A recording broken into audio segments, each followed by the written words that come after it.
세대는 바뀌고 세상의 언어도 달라졌습니다. 이제 세상은 교회의 말이 아닌 삶을 봅니다. 교회는 말보다 행동으로, 형식보다 진심으로 다가가야 합니다. 닫힌 문을 열고 다음 세대와 함께 걸을 때 미래의 교회가 세워집니다. 지금 새로운 세대를 향한 교회의 여정이 시작됩니다.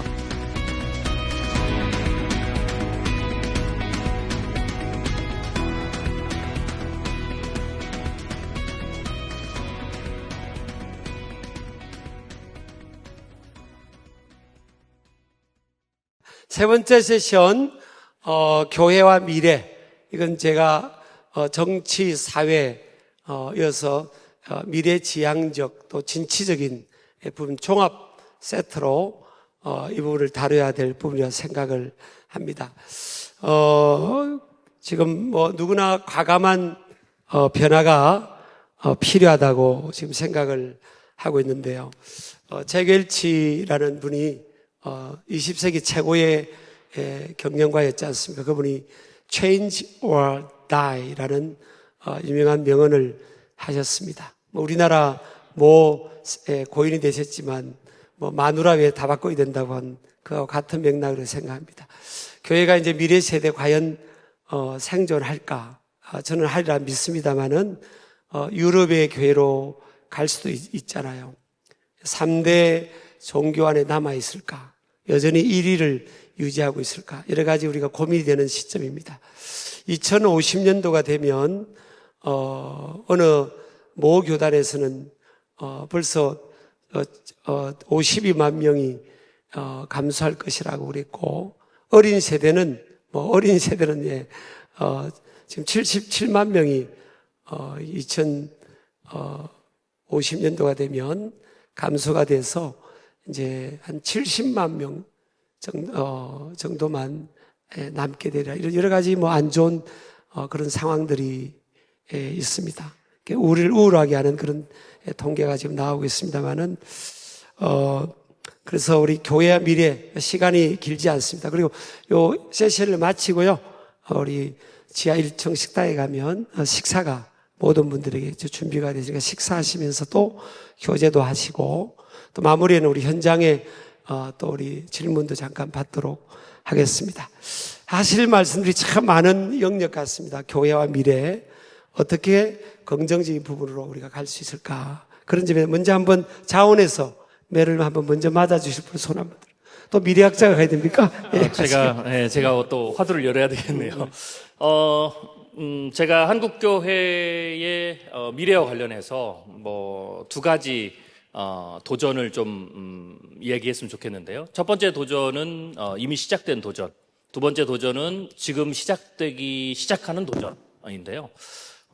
한국교회 미래를 제가 예측했을 때 현재 한국교회의 실출석인 성도는 대략 한 500에서 600만 정도가 되는데, 사실은 많은 분들이 우리가 지금 첫 번째, 두 번째도 토론을 했지만 기독교의 감소를, 교회의 어떤 위축을 말씀하고 계시는데, 진짜 더 큰 위기는 기독교의 감소가 아니라 한국 사회가 제가 예측한 바로는 대략 2050년에서 2070년경이 되면 한국 사회 자체가 무신론 국가가 됩니다.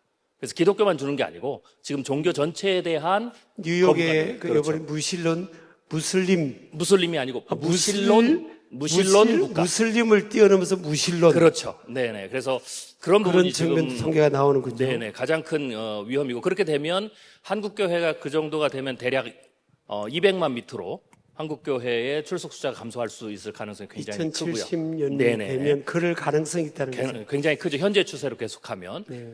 그런데 이제 조금 희망적인 것은 사실 한국교회가 우리가 첫 번째, 두 번째 토론에서 굉장히 많은 몰매를 맞고 있는 그런 부분을 말씀드렸는데, 사실 저는 그걸 좀 긍정적인 신호로 좀 해석을 합니다. 왜냐하면 최악은 아예 관심이 없는 겁니다.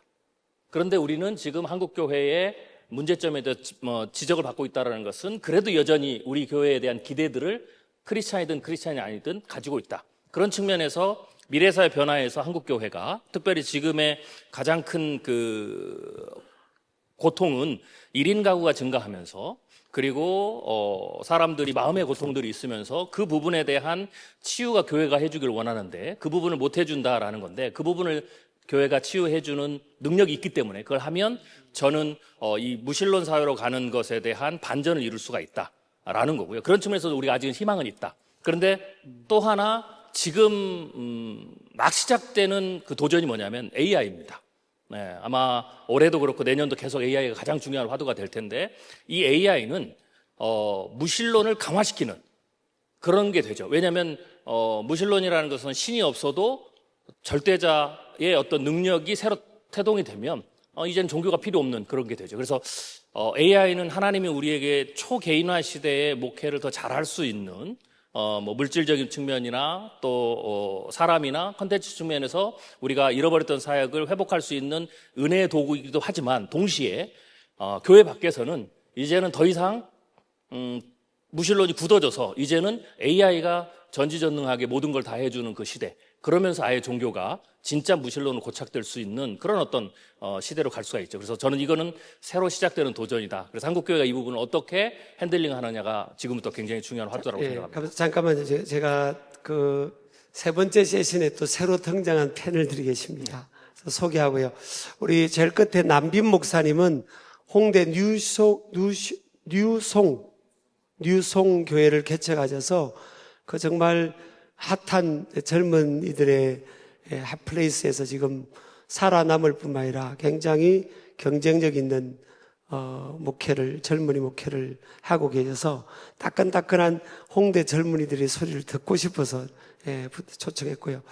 우리 박명용 목사님은 청주 서문교회 담임 목사님이시기도 하면서 우리 변정론의 아주 현장에 가장 어필되는 대가로 지금 사역을 하고 계셔서 이렇게 소개합니다. 우리 박수로 안녕하겠습니다. 네. 우리 미래학자, 우리 최현식 박사님 좋은 말씀 해주는데, 근데 그거를 아주 연이어서 제가 좀 던지고 싶은 것은 지금 그럼에도 불구하고, 저는 개인적으로 약간 동의를 못하는 부분도 있거든. 무신론사. 무당들이 지금 우리나라가 80만 명이고, 목회자는 한 10만 명이라고 하는데, 무당은 80만 명까지 증가했다는 것은 현대인들의 영적인 갈급함이 많다는 반증이지 않습니까? 시장 경제 원리에 있어서. 네. 그런 측면에서 교회가 어떻게 할까? 예. 제가 이어서 말씀을 좀 드리려고 합니다. 2023년 글로벌 리서치 기관 입소서에서 발표한 바에 의하면 우리 전 세계 종교의식 설문조사에서 우리 한국의 한 67%가 무신론자다, 신의 존재를 믿지 않는다, 이렇게 이야기를 발표를 했습니다. 그래서 33% 정도만 신의 존재를 믿고 있죠. 그러니까 우리 한국 사회는 굉장히 세계적으로 볼 때 굉장히 평균 이하 무신론적 사회다, 그리고 유교적 세계관에 의해서 현실지향주의적인 사회다라고 평가할 수 있겠습니다. 하지만 발표에서 또 동시에 한 것이 흥미로운 것이 뭐냐면 동아시아 지역 5개국에 있어서 일본을 비롯해서 우리 태국, 베트남 이렇게 해서 5개국에서 명상 또는 운세를 제일 많이 본 나라가 어디냐? 대한민국이 압도적으로 1위입니다. 그러니까 굉장히 점도 많이 보고 권사님들도 보러 간다는 말도 있는데요. 예, 그렇습니다. 우리 신일교회는 아니라 믿습니다만은. 예. 근데 이것이 무엇을 이야기하고 있느냐? 저는 영적인 갈급함이 있다. 미래에 대한 불안감이 있지 않습니까? 그 영적인 갈급함이고 우리나라에는 그 반면에 종교성에 대한 갈급함이 훨씬 더 많은 나라이다라고 평가할 수 있죠. 그러니까 우리가 무신론이기 때문에 굉장히 부정적일 수 있지만 영적 갈급함이 있기 때문에 여기에 전도하고 복음을 전할 수 있는 굉장히 좋은 또 긍정적인 면이 있다. 또 하나의 기회가 생각합니다. 그런데 지난 올해입니다. 2025년 4월 달에 목회데이터 연구소하고 예장합동종회연구소에서 발표한 데이터에 의하면 교회를 떠난 500명의 사람들, 교회를 떠난 청년들과 교회를 떠나려고 이탈하려고 하는 청년들을 설문조사를 했는데 이 보고에 의하면 제 신앙 문제에 있어서 제일 첫 번째, 두 번째가 뭐냐면 종교에 대한 회의감이었습니다. 교회를 떠난 사람들.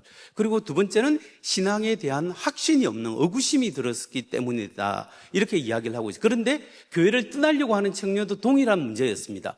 종교에 대한 의구심, 신앙에 대한 이게 확신이 없는 신앙, 그리고 구원에 대한 의심, 이런 거에 대해서, 그리고 교회에서 확실한 신앙에 대한 이유를 제공받지 못했다라는 것이 공통된 이야기였습니다. 이것을 통해서 우리가 반성해 볼 게 뭐냐면, 교회에 와서 우리가 신앙생활 할 때 성령 세례를 받고 성령 충만해서 성령으로 말미암아 깨어지듯 하나님을 체험하게 만들든지, 아니면 우리가 믿는 바에 대한 what I believe, 내가 무엇을 믿는가, why I believe, 내가 왜 이것을 믿고 있는가, 정말 하나님이 계시고 예수만이 길이요 진리요 생명이고 내가 예수님의 제자로서 살아간다는 여기에 대한 확실한 종교적 이유들을 심어주는데 실패했기 때문에 우리가 지금 이런 현상이 왔지 않는가라는 반성이 되는 거죠. 그러니까 우리가 기독교 교육에 대한, 어린이로부터 장년 교육에 대한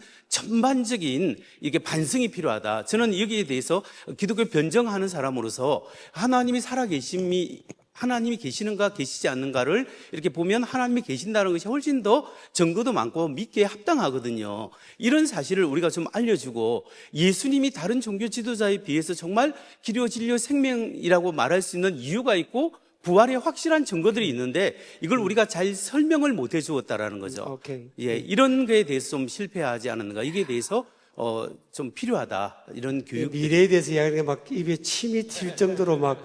근데 호모 사피엔스에서 호모 스피리추얼리스라는 이 개념 차원에서 경험적 신앙의 어떤 그런 토대를 마련이 필요하다는 생각인데, 잠깐만요.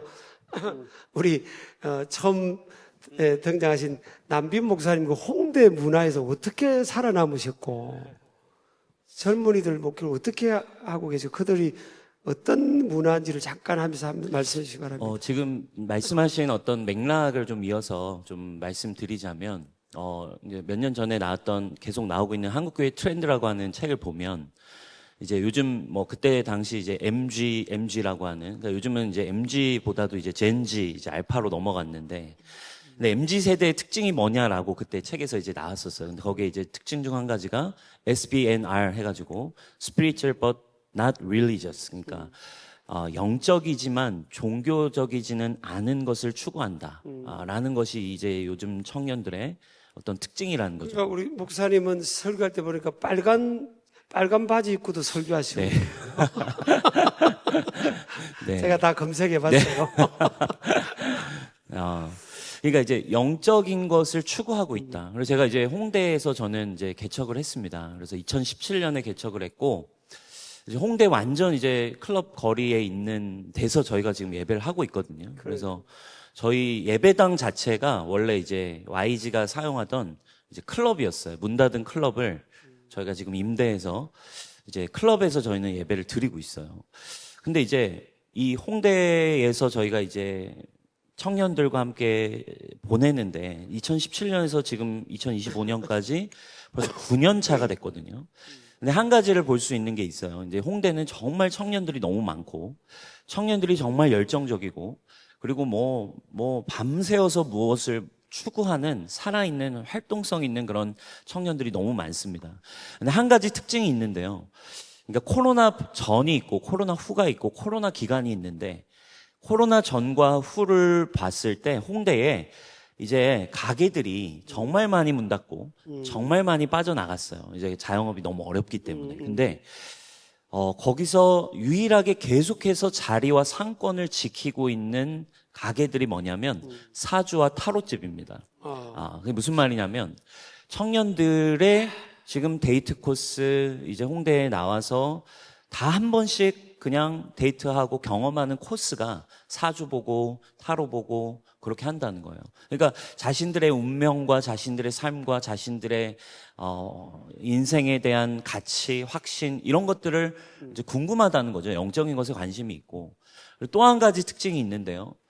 그런 부분들이 너무 견고하고, 그리고 두 번째로 제가 홍대에 가서 청년들이 많은 곳에서 개척을 하고 지내면서 충격적인 한 가지, 교회에는 저도 제도권 부교육자로 사역하다가 개척을 했는데 교회에는 청년들이 이제 없다, 다음 세대 없다라고 했는데 홍대에 너무 많고, 근데 홍대에 나갔더니 전도를 너무 열심히 하는 교회들이 있는 거예요. 그래서 제가 와, 아직도 한국교회 살아있네라고 생각하고 가까이에서 전도를 하는 걸 지켜봤더니 이제 알고 봤더니 대부분이 이제 이단인 거죠.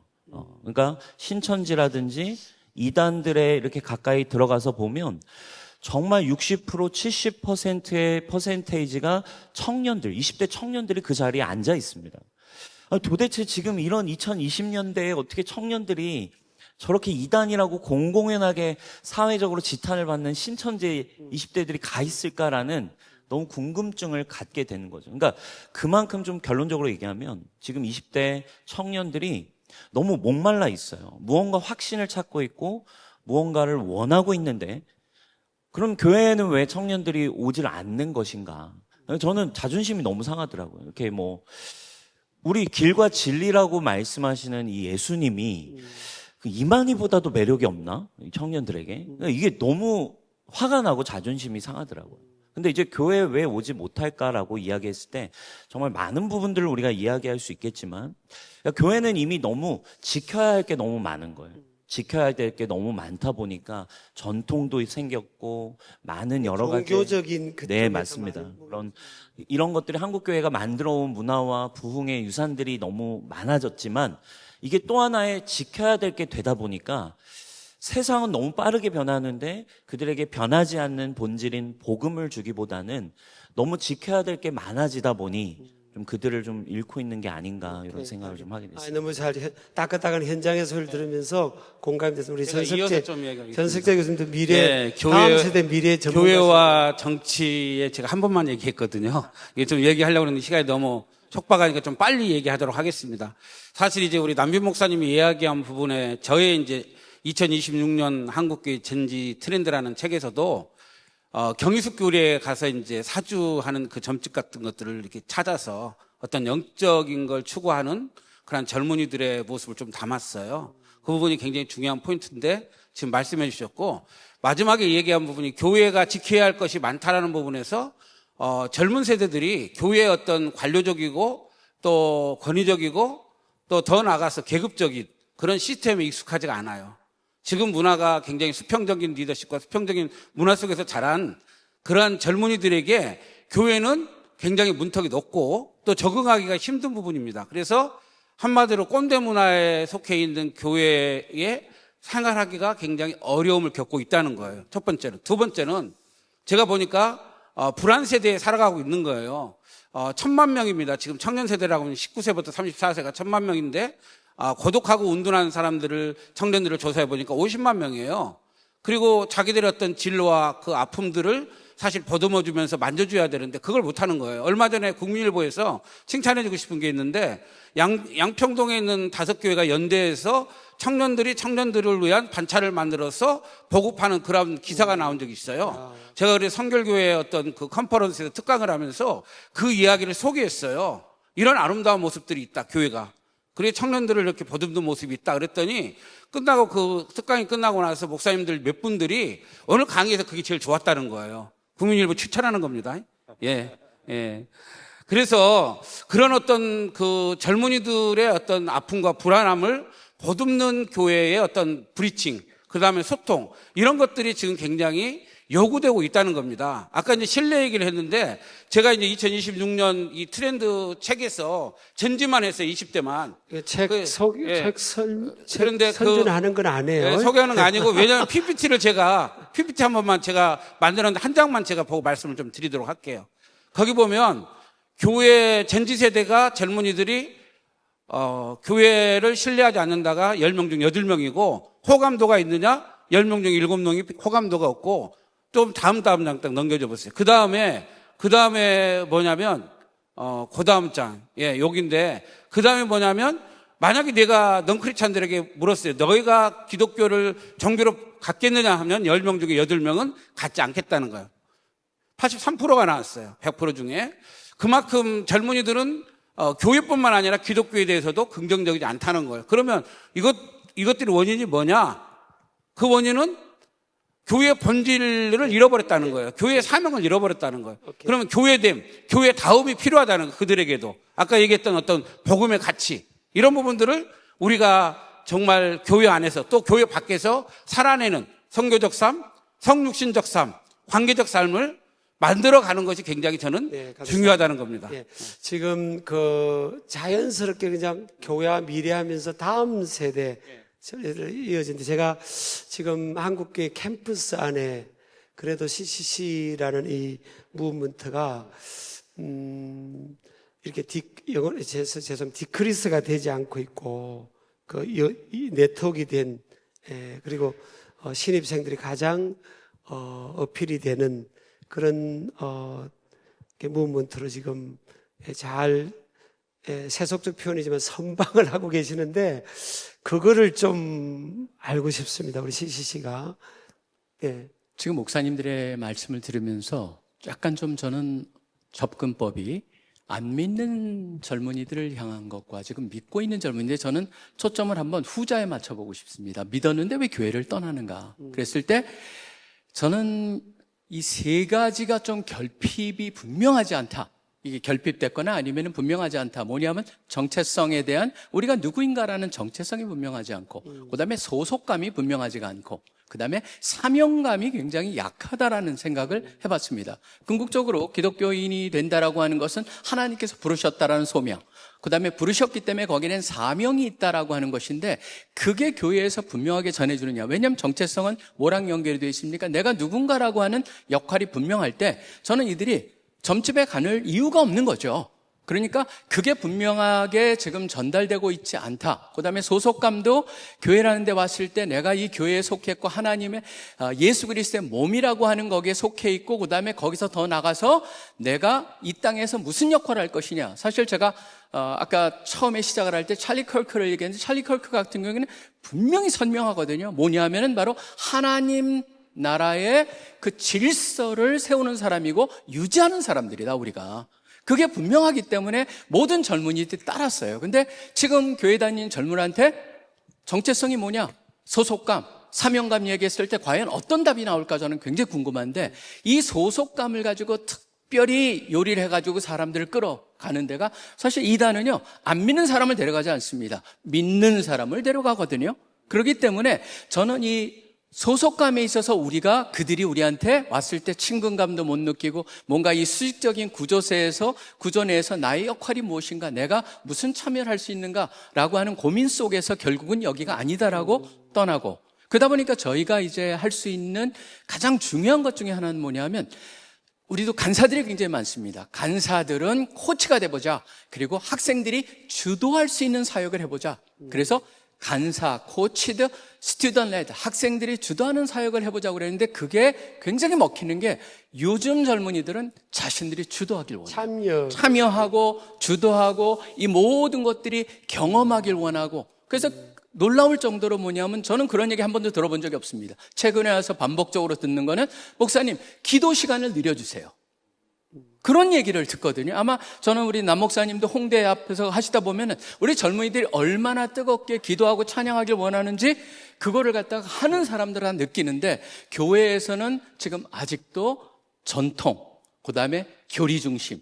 그러니까 이들이 교회에 갔을 때 내가 여기서 왜 믿느냐, 그 다음에 믿음이 나의 삶과 무슨 연결이 있느냐라는 질문을 던졌을 때 답이 안 나오는 거예요. 그것을 찾을 수 있도록 우리가 진정한 창조적 파괴를 한번 해보는, 과감하게 좀 그게 좀 필요하지 않나. 그렇기 때문에 기존 교회가 저는 완전히 변할 수 있다라는 생각은 솔직히 없습니다. 오히려 굉장히 미셔널한 처치들이 이것저것 생기면서 그들이 다시 한번 교회가 개편되지 않겠느냐라는 생각까지도 해봅니다. 기존 교회도 변하는 교회가 있습니다. 그러니까 거기에서 그걸 하겠고, 우리 제가 미래학자로서 한 가지 조금 더 말씀을 드리면, 사실 고통이 클수록 종교성이 커지거든요. 그런 측면에서는 지금 청년들의 고통을 우리가 귀 기울여 봐야 되고요. 근데 이제 조금 안타깝지만 좀 단기 중기적으로 미래학자로서 예측을 하는 것은, 지금 이제 AI 시대잖아요. 그런데 이제 그 요새 나오는 통계가, 한 2, 3년 지나면서 나온 통계가, AI 시대에서 가장 먼저 일어나는 위험이 일자리의 파괴입니다. 일자리 잃는 거거든요. 그런데 지금 나오는 그 통계를 보면 일자리 중에서 시니어 일자리는 무너지지 않고 있습니다. 오히려 지금 AI가 가장 크게 파괴하는 게 주니어 일자리들, 즉 예, 맞습니다. 우리 대학생들, 청년들이거든요. 경험이 없는 세대. 그렇죠. 입장에서. 왜냐하면 그런 정도는 주니어의 일은 AI가 다 하기 때문에. 그래서 저는 앞으로 한국교회에 앞으로 4, 5년 동안 가장 크게 대두되는 청년들의 고통이 일자리, 이 직업의 문제일 것이다. 그러면 그 고통이 커질수록 교회가 조금 더 구체적인 그 부분에 대해서도 관심을 가져야 그들을 그리스도께로 인도하거나 그들을 또 도울 수 있는 길이 열리지 않을까 그렇게 생각이 그렇게 듭니다. 연계해서 그렇게 도움을 네. 주시. 근데 이제 만약에 이제 중요한 거는 그게 타이밍인데 그 타이밍을 놓치면 청년들의 교회 이탈이 굉장히 빨라질 가능성도 굉장히 높습니다. 어떻게 보면 비상 상황이기도 그렇죠. 하네. 이 지금 비상 타이밍이. 상황이라고 봐야 돼요. 예. 그다음에 우리 이인호 목사님, 예. 한마디는 그 해야 따끈따끈한 그 광교 네. 아주 그 까다로운 그 세대를 네. 그 속에서 살아남고 탁월하게 목회하시는 목사님이신데 저희 딸이 막내 딸이 언젠가 몇 살이세요? 지금은 이제 20대 중반인데요. 예, 예. 그 아이가 예수님을 이제 고난 속에서 뜨겁게 인격적으로 만나고 어느 날 저에게 그랬어요. 자기가 이제 아빠를 이해할 수 있대요. 무슨 얘기냐 그랬더니 예수님을 만나고 보니 아빠도 죄인이라는 게 이해가 된대요. 그래서 더 이상 아빠한테 시험 안 된다고 그러더라고요. 그래서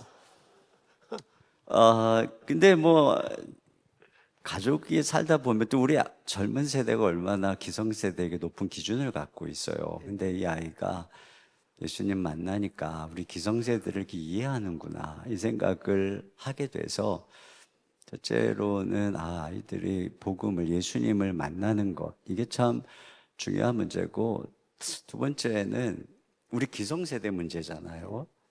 근데 그 팀켈러가 탕자 비유에서 이 형이 이제 동생 오는 거 엄청 싫어하고 배척하고 근데 이제 오늘날 동생들이 청년들이 이 형의 모습이 예수님의 모습인 것처럼 이 형처럼 비판적이고 배타적이고 약간은 근본주의적인 모습이 마치 복음인 것처럼 이렇게 오해한다는 거예요. 그러다 보니까 원래 복음이 그런 게 아닌데 이 땅에 정말 아름다운 일들이 다 그리스도인들에 의해서 아까 뭐 윌리엄 윌버포스 노예 해방도 그렇고 뭐 마틴 루터 킹의 인권 운동도 그렇고 이 땅의 모든 사랑, 정의 이런 가치들이 다 기독교적인 가치가 아니고 예수님의 아름다움을 닮아가는 사람들의 이야기인데 이제 우리가 이런 모습에서 왜 떠났나 생각해 보면 교회가 심각하게 종교화돼 가고 있다는 거죠. 그래서 우리 아까 순복음교회 목사님께서 성령의 부흥이 있어야 된다고 그랬는데 저는 이제 장로교 목사 입장에서 복음 부흥이 일어나야 된다고 생각해요. 그 복음에 대한 그러면 제가 재발견. 성령 안에서 복음 부흥이 네. 그리고 이제 그런 면에서 우리 기성세대가 갖춰야 되는 가장 중요한 요소 한 가지는 소통이라고 생각해요.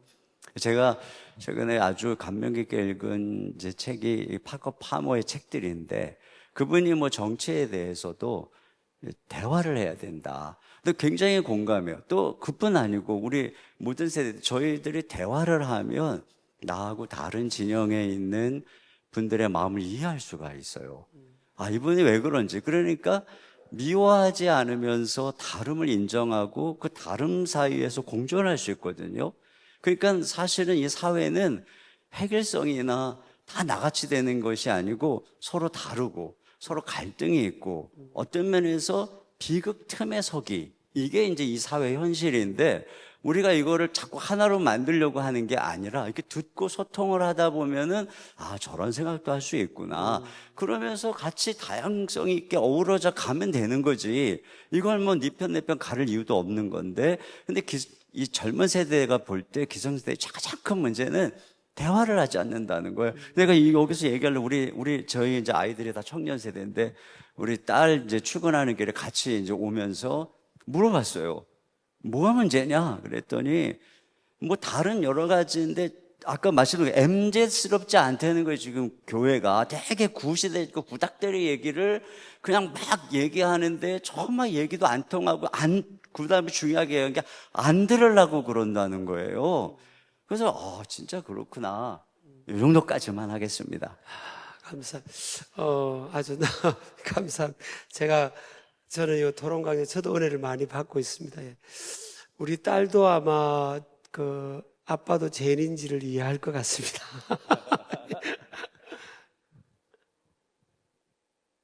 여보세요. 그걸 이해했네요.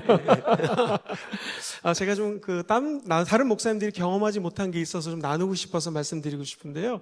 한국교회 미래를 걱정하는 목사님들의 마음은 다 똑같습니다. 그래서 큰 교회 목사님들 한 178명, 개척교회, 중요교회 목사님들 몇천 명을 만나서 인터뷰를 했습니다.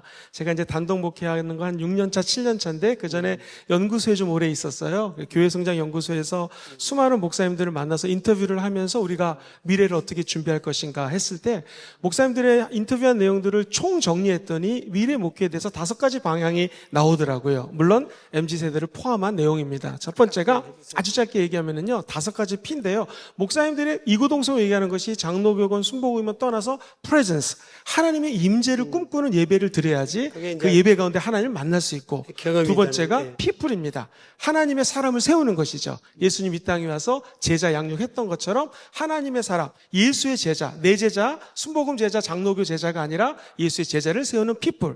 세 번째 목사님들이 얘기했던 것이 바로 파워입니다. 파워. 성령이 우리에게 임하시면 파워, 듀나미스를 갖는데 땅끝까지 이르러 선교적 삶을 살 수 있는 듀나미스가 성령이 임할 때 우리 가운데 임재한다. 그러므로 미래를 두려워하지 말아야 될 것은 성령과 동행하면 얼마든지 가능하다. 네 번째가 재밌습니다. purpose, 목적인데요. 도대체 나는 목사로서 우리 이 지역에 왜 보냈으며 이 지역을 섬기는 사명이 무엇인가. 저는 부산에서 왔는데요. 일주일 뒤에 부산교회 목사님들이 몇천 표의 쌀을 모아가지고 교회 이름을 내지 않고 부산에서 쌀 때문에 힘들어하는 분들을 나눠줍니다. 즉 교회가 그 대사회적으로 사랑을 나눠줄 수 있는 포지션, 목적이 무엇인가를 고민해서 교회 이름을 지우고 연합, 그런 것도 연합을 잘하십니다. 연합에서 대사회적으로 그분들의 교회 목적성을 알리는 것.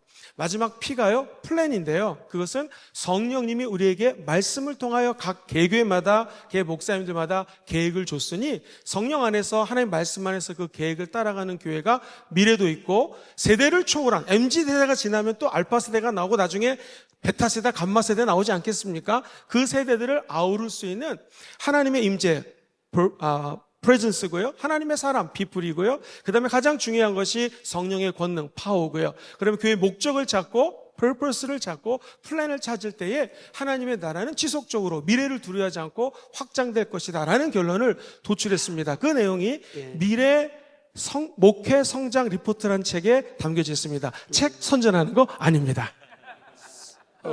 예, 감사합니다.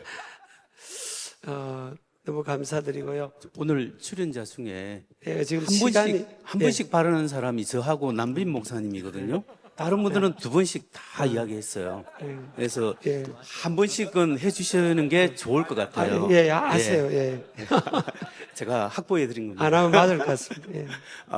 저는 좀 한국 교회 거시적인 문제에 대해서 좀 생각해 보려고 합니다. 우리가 코로나 이후에 교회 인식도 안 좋아지고 정말 교회가 너무 좋은 일을 많이 하고 있는데 그럼에도 불구하고 이런 문제, 왜 이런 문제가 있을까? 미국의 역사가들은 미국 복음주의 교회 문제의 3가지를 이야기합니다.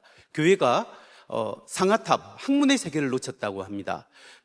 하버드, 예일, 프린스톤 학교로부터 시작돼가지고 기독교로부터 시작되었는데 자유주의 신학이 들어오고 인본주의적인 신학이 들어왔을 때 이 신앙이 좋은 사람들이 다 떨어져 나가고 헤게모니를 잡은 사람들이 인본주의자고 그 인본주의 총장님이나 학자 밑에서 그런 자연주의 세계관에 의해서 교과서를 쓰고 박사학위를 배우다 보니까 모두가 자연주의 세계관, 진화론적 사상이 물들어 버렸다라는 게 하나의 진단이고, 두 번째, 교회가 정치적 영역이 있는데 정치인들은 많지만 진짜 기독교 세계관, 보편적 가치관을 가지고 정치를 할 수 있는 그런 사람을 길러내지 못했다라는 것. 세 번째는 이 언론의 세계에서 정말 참 기독교 세계관을 가진 언론인들이 활동하는 그런 것들을 길러내지 못했다라는 3가지 영역을 놓쳤다고 합니다. 그런데 국민일보, CTS, CBS를 기대합니다. 이 3가지 문제가 한국에도 그대로 대입되고 있습니다. 우리도 상아탑 과학과 정치의 영역, 언론의 영역에서 좋은 크리스찬들은 많지만 크리스찬 마인드로 기독교 세계관으로 진짜 자기의 영역에서 어떻게 정치인으로서 정치를 할 것인가, 어떻게 학문의 세계에서 학문을 펼쳐나갈 것인가, 어떻게 언론인으로서 그걸 해야 될 것인가, 여기에 대해서 많이 놓치고 있습니다. 그래서 이런 문제는 앞으로도 계속 구조적으로 갈 건데 이것을 좀 바꿀 수 있는 다른 그런 대안들을 좀 찾아봐야 한다라고 저는 거시적인 문제에서 미래를 생각해 봅니다. 그 대안이 우리가 탑다운 전략이다 이렇게 표현할 수 있는데요. 1517년 마틴 루터가 종교개혁을 일으키고 종교개혁의 물결이 서구 유럽 사회를 쭉 펼쳐나갔을 때 이걸 효과적으로 막아내기 위해서 가톨릭에서 방어 전략을 썼습니다. 그 전략이 뭐냐면 예수회입니다. 예수회를 만들어서 봉건 영주들을 데리고 와서 이 지성인 교육을 시킵니다. 그리고 다시 그 지역으로 내보내서 그쪽에서 개신교의 약진을 다 막아내도록 이렇게 합니다. 이런 탑다운 전략을 통해서 효과적으로 막아냈듯이 우리 한국 교회를 위해서 그냥 두리뭉실하게 교회에서만 이렇게 신앙인을 길러낸다고 해서 진짜 크리스찬 마인드를 가진 신앙인들이 길러지지 않습니다.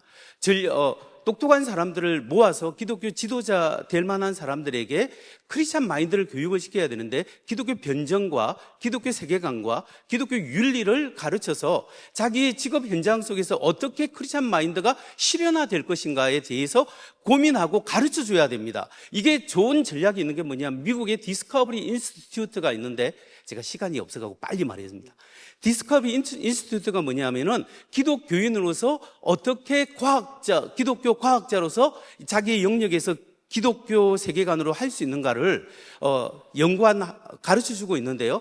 전에는 한 달에 했는데 3주 하다가 지금 한 2주 정도 하는 걸로 알고 있습니다. 2, 3주 정도 석사, 박사 인재들을 거기에 불러 모아서 교육을 비행기표도 주고 장학금도 주면서 크리스찬 마인드로서 어떻게 과학을 할 것인가를 가르쳐 주죠. 이렇게 해서 그 인재들을 지금 길러내고 있고요. 블랙스톤 리걸 펠로우십이라고 해서 기독교 변호사들을 만들어내는 그런 양성 기관이 있습니다. 그 기독교 변호사 협의회에서 펀드를 내서 그 사람들을 로스쿨 다니는 학생들을 모아서 3주 한 달을 가르쳐서 인턴을 하고 2주 동안 기독교 가치관으로서 어떻게 변호사를 할 것인가 한 달 실습하고 돌아와서 2주 동안 다시 그것을 피드백을 받는 걸 하는데요. 2000년에 만들어진 이 기관이 지금 3,000명 이상의 크리스찬 마인드를 변호사들을 길러내었습니다. 이런 것들이 굉장히 정교하게 이루어지고 있는데 한국에서도 한국 교회에 뜨시는 목사님들이 아주 우리 한국의 괜찮은 후보자들을 잘 선별해서 각 영역에 학문의 세계에서 또 법조계에서 언론계에서 정치계에서 여러 영역에서 이런 사람들을 각자 자기의 위치에서 어떻게 해야 될 것인가에 대한 구체적인 양육이 없이는 우리 한국의 구체적인 전략이 먹혀들지 않을 것이다. 그런 의미에서 우리가 정말 교회에 연합해서 구체적인 전략으로 우리가 이런 일들을 좀 만들어낼 수 있는, 제가 보니까 그런 인재들도 있고 그런 커리큘럼도 있고 그런 교과 과정이 있는데 그런 마인드가 없어서 연합을 하지 못하고 아이디어가 없기 때문에 못하고 있는 실정이거든요. 이것이 우리 한국 미래 교육을 위해서 한국 교회의 미래를 위해서 꼭 필요한 영역이지 않느냐, 저는 거시적인 관점에서 좀 말씀을 나누었습니다. 너무너무 잘 말씀해 주고, 그런 의미에서 우리 목사님 말씀하신 것, 파라처치, 또 교회와 우리 파라처치, 우리 CCC를 비롯해서 잘 연동이 되면 또 더 시너지 효과가 있을 것 같고요. 우리 남 목사님, 그 개인적으로 제가 궁금한데 수염을 전략적으로 기르신 거예요? 웃자고 그랬습니다. 그러니까 말씀해 주세요. 네, 멋있었어, 멋있. 네, 홍대에서 지내다 보니까 자연스럽게 자라났습니다. 네, 저는 그냥 이렇게 어쨌든 다음 세대에 대한 좀 이야기를 하는 시간이고, 그리고 또 여기 이제 보니까 또 제가 제일 이렇게 어떻게 보면 또 청년 세대를 좀 대표하는 대표로 와 있는 듯한 느낌이 드는데요. 좀 청년들과 다음 세대 10대, 20대, 30대까지 좀 포함해서 좀 어떤 부분을 좀 이야기하면 좋을까라고 했을 때, 요즘 어른들이 소위 이제 MZ 세대, Z 세대, 이제 어린 세대들을 바라보며 이기적이다. 좀 또 더 심하게 말하면 요즘 애들은 싸가지가 없다. 뭐 이런 표현들을 이제 하는데요. 근데 사실 그냥 인간론적으로 본다면, 인류학적으로 본다면, 근데 사람은 누구나 이기적입니다. 사람은 사실 누구나 이기적인 거죠. 근데 저는 어떻게 표현하고 싶냐면 이 세대가 더 이기적인 게 아니라 사람은 누구나 이기적이고 자기 중심적인데 그 영역에 대해 이 세대는 솔직한 것이다. 그러니까 모더니즘 시대에 우리의 아버지 세대, 우리 어른 세대들은요, 이 모더니즘의 어떤 환경과 교육의 분위기는 함께 희생하고 조금 내가 불편해도 함께 그냥 좋은 게 좋은 거야 갈 수 있는 어떤 사회적 분위기였던 것 같아요. 근데 시대가 이제 포스트 모던으로 들어가면서 사회 분위기의 어떤 포스트 모던의 가장 중요한 가치는 개인의 중요한 솔직함, 개인의 의견, 개인의 가치가 존중되는 사회로 넘어오다 보니까 사람은 누구나 이기적인데 이 세대는 그러니까 그 불편함에 대해 그냥 솔직하게 이야기를 해버리는 거죠. 그래서 저는 이것이 오히려 더 중요한 교회가 뭔가를 경험하고 체크해 볼 수 있는 바로미터라고 좀 생각을 합니다. 그러니까 이기적인 인간에게 정말 무한한 사랑을 공급하실 수 있는 하나님의 복음이야말로 정말 진짜 모든 사람들을 설득할 수 있는 유일한 진리인데, 이기적인 사람들 사이에서 솔직하게 나에게 이것이 무엇이 도움이 되냐? 그래, 예수님이 나에게 해준 것이 무엇이냐라고 하는 것을 묻는 이 세대에게 사실은 교회가 너에게 정말 변하지 않는 사랑을 주는 게 복음이야를 사실 듣지 못하고 있다는 뜻이거든요. 이건 너에게 정말 유일한 필요야라고 하는 것이 너무 많은 종교성, 너무 많은 가치, 그리고 크리스천으로서 살아내야 될 어떤 삶의 태도들을 먼저 이야기를 많이 하다 보니까 정말 너에게 필요한 건 하나님이야, 예수님이야까지 듣지 못하는 교회가 너무 많아진 거죠. 그러니까 이 청년들과 다음 세대들은 솔직한 거예요. 그럼 이렇게 살아야 되는 게 먼저라면, 이렇게 뭔가 내가 지불해야 되는 게 먼저라면, 나는 지금 너무 바빠, 나는 지금 너무 힘들어, 나는 지금 해야 될 게 너무 많으니 나는 믿지 않을래라는 솔직한 좀 반응이 나오는 것 같아요. 그래서 저희 교회 같은 경우에는 그래서 문턱을 정말 좀 낮춰보자. 그래서 복음이라는 게 결국 하나님께서 우리를 위해 행하신 일이 아니겠습니까? 율법은 우리가 주님을 위해 행해야 되는 일이지만 복음은 주님이 우리를 위해 행해 주신 선물과 은혜이기 때문에 하나님이 너를 위해 행하신 일이 있어, 무조건 와서 한번 들어봐 라는 이야기를 하기 시작했던 것이 홍대라는 세속의 중심에서도 청년들이 귀를 기울이기 시작하고, 정말 이거 공짜야? 정말 이런 사랑이 있다고? 정말 이렇게 나에게 주는 것이라고? 정말이야. 들어봐. 가져. 네가 누리면 돼. 라고 하기 시작할 때 솔직한 이 세대들이 그렇다면 안 믿을 이유가 없지. 그렇다면 이걸 안 가질 필요가 없지. 이건 나에게만 필요한 게 아니라 쟤에게도 필요한데 라는 정말 너무 자연스러운 그런 어떤 전도와 이런 변화의 현상들까지도 좀 경험하고 있다라는 걸 좀 이 세대를 대변해서 한번 말씀드리고 싶었습니다. 복음의 영광이네요, 그죠? 네. 한 가지만 제가 우리 신람 목사님 캠퍼스 말씀하신 거기랑 연결을 해가지고 이기적이지 않다. 맞습니다. 전혀 이기적이지 않고 가치 있는 일에 있어서는 모든 것을 투자하는 세대다라고 하는 것을 느낍니다. 그래서 한 예를 들자면은 본인들이 모금을 해가지고 때로는 그것을 100만 원, 200만 원씩 모금해야 되는 단기 선교를 올 한 해만 CCC는 거의 3,500명의 학생들이 해외 단기 선교를 다녀왔습니다. 그 자체가 전혀 이기적이지 않고 가치가 분명하고 자신의 정체성, 사명을 느낄 때 그런 일이 일어난다. 그 말씀, 긍정적으로 의미와 가치 지향적인 세대다 그런 거죠. 이게 지금 뭐 밤을 새워도 재미있는 미래 영역인데요. 우리 요 부분까지만 하는 게 좋겠습니다. 제가 스위스 종교개혁 주리 저빙글리가 목했던 그 스위스 주리를 방문했는데 스위스 그로스민스터 교회를 갔습니다. 종교개혁 500년이 넘은 교회인데요. 저 빨간색 저기 보이죠? 저게 목회자 설교 강단이에요. 저는 굉장히 기대하고 거기 갔는데 눈이 내렸더라고요. 주일날 낮에 머리가 하얀 분들만 계시고 젊은 세대, 미래 세대가 없어요. 우리 부부가 제일 젊었습니다. 근데 저 설교 강단이 너무 높더라고요. 그 제가 머리를 거의 천장을 보면서 이게 설교를 한 4, 50번 들고 있으면서 제가 예배가 끝날 때 무슨 결심을 했는가 하면 다시 오나 봐라. 그랬어요. 근데 우리가 결국 리더의 문제, 지도자의 문제지 않냐. 그리고 따끈따끈한 그 젊은 세대 현장에서 살아남고 오히려 영향을 끼치고 그 젊음의 열정을 주님께 연결시키는 그 현장을 보면서 미래가 결코 부정적인 부분만은 아니다. 그렇게 생각을 하고요. 처음 새로운 시도를 했습니다. 안 가본 길을 가보자. 근데 저는 개인적으로 목사님들이 너무 멋있는 거예요. 저는 이제 진행을 저도 처음 해보는 건데 목사님들이 고리타분한 분들이 아니다.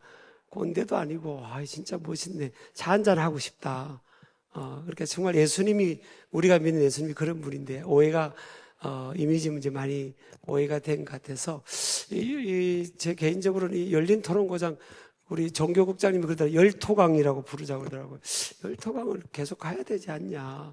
그런 생각도 해보고 감사드리고요. 또 큰 저를 개인적으로는 도전을 받습니다.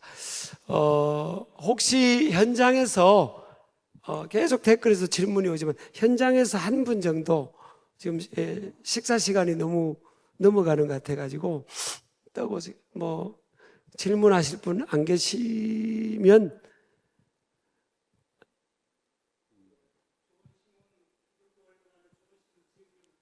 네. 시대 정신에 대한 말씀을 하셨습니다. 시대 정신이라는 것은 이제 아까 뭐가 시대적 정신이냐 이런 말씀도 하셨고 각각 자기 입장들이 시대 정신이라고 할 수도 있다고 생각합니다. 그렇기 때문에 제가 볼 때는 이제 시대 정신은 하나님의 뜻에 그게 하나님의 뜻인가 시대 정신이 이제 이런 부분들을 우리 기독교 또 목회자들은 이제 살펴봐야 되는 것이 아닌가 생각이 되고요. 그리고 또 직접적으로 하나님의 뜻이 아닌 하나님의 뜻이다 이렇게 명확하게 우리가 말할 수 없을지라도 그렇다면 그것은 하나님의 뜻에 위배된 것은 아닌가 이제 이런 부분들을 우리가 봐야 될 것 같아요. 그래서 만약에 시대정신이라고 하는 것이 하나님의 뜻과 하나님의 뜻이 아니라고 한다면은 시대의 정신을 거스러서 세상을 선도해야 되는 그런 사명이 우리 기독교 교회에 있지 않나 이런 부분들을 좀 고려해 보는 것도 필요하다고 생각합니다. 질문보다는 거의 의견으로 잘 성숙한 의견을 해주셔서 너무너무 감사드리고요. 그래서 제가 기준을 잡기 위해서 저와 우리 팀들이 같이 우리 목회자 포럼 팀들이 그래서 교회를 다 넣었습니다. 교회와 사회, 교회와 정치, 교회와 미래. 교회가 결국 기준이 되는 거니까 그런 차원에서 다음에 좀 더 심도 있게 그 부분을 좀 다루면 좋겠습니다. 자, 마지막 우리 순서는요, 한국교회 희망의 길 찾기인데 나름대로 또 도전도 받고 또 고무적인 또 그런 시간도 되었던 것 같습니다. 오늘 마무리로 우리가 함께 토론만 할 것이 아니라 또 진행자들이 함께 기도하자. 함께 기도하자고 그런 시간을 기도로 마무리하게 될 텐데요. 한국교회 우리 앞으로 미래, 현재와 미래를 위해서 함께 우리 한 목소리로 좀 찬양을 좀 깔아주시면 몇 분 정도라도 하나님 한국교회를 축복해 주시고 특별히 지도자들, 리더들에게 해안과 통찰력과 또 주님의 마음으로 이 어려운 난세를 아까 우리 정말 전쟁과 같은 표현을 했습니다. 그런 뚫고 나가면서 미래의 희망의 길을 찾아가는 한국교회 또 우리 모두 리더들이 될 수 있게 해달라고 함께 우리 소리내서 잠깐 기도하고 우리 마무리 기도는 약간 그래도 연세가 제일 박성민 목사님 외모는 연세가 제일 낮은데 마무리 짧게 한번 기도해 주시기 바랍니다. 우리 한 2, 3분 한번 한국교회를 축복해 달라고, 긍휼히 여기셔야 되라고, 유럽 교회로 가지 않고 계속적으로 맡긴 사명을 감당할 수 있게 해달라고 우리 함께 기도합니다. 하나님 아버지 감사합니다. 우리 한국교회 희망의 길장, 운동과 위기의 시대, 아버지 하나님 참으로 열린 토론 방향을 가지고 있습니다. 하나님 아버지의 마음과 지혜를 구할 수 있는 시간을 허락해 주셔서 감사합니다. 지금까지 알게 모르게 우리가 부족해서 미숙해서 성숙지 못하면서 깨닫지 못하면서 또 자기중심적이었어, 이기적이었어.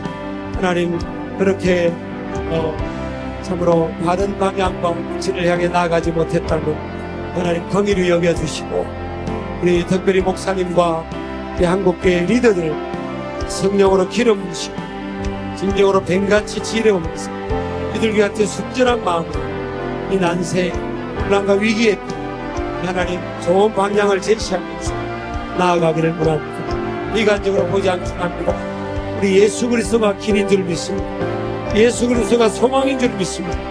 예수 그리스도가 능력인 줄 믿습니다. 하나님 세상보다 뒤처지지 않게 해서 세상을 앞서 복음의 능력으로, 하나님의 능력으로, 성령의 능력으로 앞서 리더에 가는 우리 한국교회 이 어려울 때는 돌파해 갈 수 있도록 하나님 도와주시고, 끝까지 세계 선교와 민족 복음의 사명을 감당해 가면서 계속적으로 일어나갈 수 있도록 하나님 도와주시옵소서. 예수님 이름으로. 하나님 아버지 감사합니다. 이런 귀중한 기회를 허락하여 주셔서 참 부족한 자들이 함께 모여서 주님의 말씀, 또 주님께 주신 사명, 소명이라는 각도에서 이 세상을 보면서 참 우리 앞에 있는 놓여있는 거대한 성과 같고 또 골리앗과 같은 그런 도전들 앞에서 우리가 그것을 어떻게 극복하며 어떻게 치고 나갈 것일까를 한번 생각을 나눠봤습니다. 주님, 그러한 것들이 우리한테 부담이나 좀 두려움의 대상이 아니고 그 모든 것을 주관하시는 하나님을 보면서 나아갈 수 있게 하여 주시기를 소원합니다.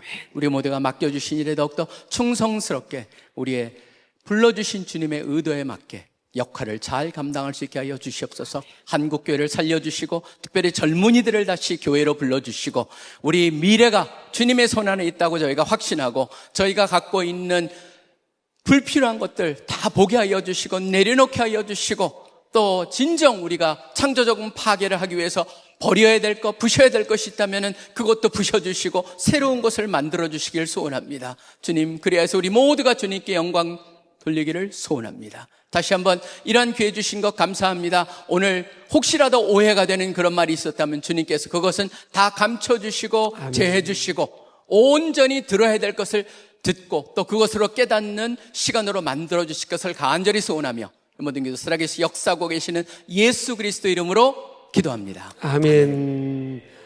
우리 잠깐만요. 우리 또 우리 경비는 신길교회 비즈니스라는 두 곳에서 이렇게 섬겨주셨고요. 또 행정과 이런 잘 지원은 우리 종교국장님, 국민일보 종교국장님 한번 나오세요.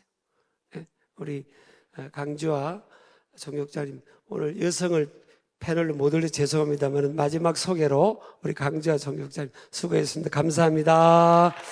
우리 함께 해주신 여러분 너무너무 박수로 하나님께 영광 돌리고 또 처음 시도하는 거라서 좀 미숙한 점도 있을 것이고 또 우리가 나눴던 컨텐츠 내용에 있어서는 내 생각하고 좀 다른 점도 있을 거예요. 어떻게 얼굴이 다른 우리가 다 같을 수 있겠어요. 근데 제가 같은 점은 결국 예수 그리스도였던 것 같습니다. 예, 그렇게 하고 또 그 길로 우리가 가면 되겠다 생각합니다. 우리 너무너무 감사합니다. 지하 1층에 식사가 준비되었으니까 우리 함께 해주시고 많은 분들이 또 라이브로 접속해서 댓글이 어마어마하게 함께 참여해 주셨습니다. 나중에 댓글 하신 분들 뽑아서 또 이렇게 후원을 하도록 하겠습니다. 감사합니다.